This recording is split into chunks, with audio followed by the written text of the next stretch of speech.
12 hectares de forêt qui partent en fumée. Armando Carvalho se souviendra longtemps de l'automne 2017. Le centre du Portugal avait été ravagé par des incendies meurtriers qui ont fait une centaine de victimes. Le sylviculteur a perdu son exploitation et se dit victime des effets du dérèglement climatique. Avec une dizaine de familles, il a saisi la justice européenne pour obtenir que Bruxelles réduise davantage ses émissions de CO2. Nous devons rapidement trouver de nouvelles solutions au vu des problèmes auxquels nous faisons face. L'Europe, les institutions européennes ne peuvent pas prendre le sujet à la légère, c'est très sérieux. C'est un problème qui n'est pas seulement environnemental, mais qui concerne la sécurité des citoyens européens.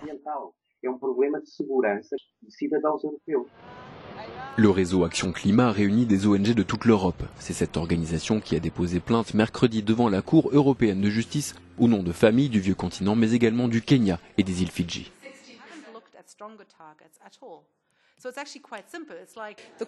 La Cour doit dire si les règles européennes sont suffisamment bonnes. Si elles ne le sont pas, il faut les annuler, dans le sens qu'elles permettent trop d'émissions de gaz à effet de serre jusqu'à 2030. Les familles plaignantes demandent une injonction. Si l'on reconnaît que ces réglementations ont déjà causé assez de dégâts, alors arrêtons d'aggraver la situation. Les Européens se sont fixé l'objectif de baisser de 40% leurs émissions d'ici 2030 par rapport au niveau de 1990, insuffisant pour les plaignants malgré les nouvelles ambitions affichées par la Commission.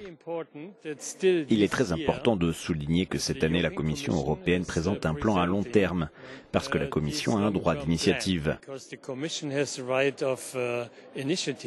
Si nous montrons nos bonnes intentions pour atteindre nos objectifs et respecter nos engagements, cela donnera une autre image de l'Europe à la Cour. Les plaignants assurent que cette initiative n'a pas pour but de demander des indemnités, mais d'attirer l'attention sur un problème dont les pays industrialisés sont responsables.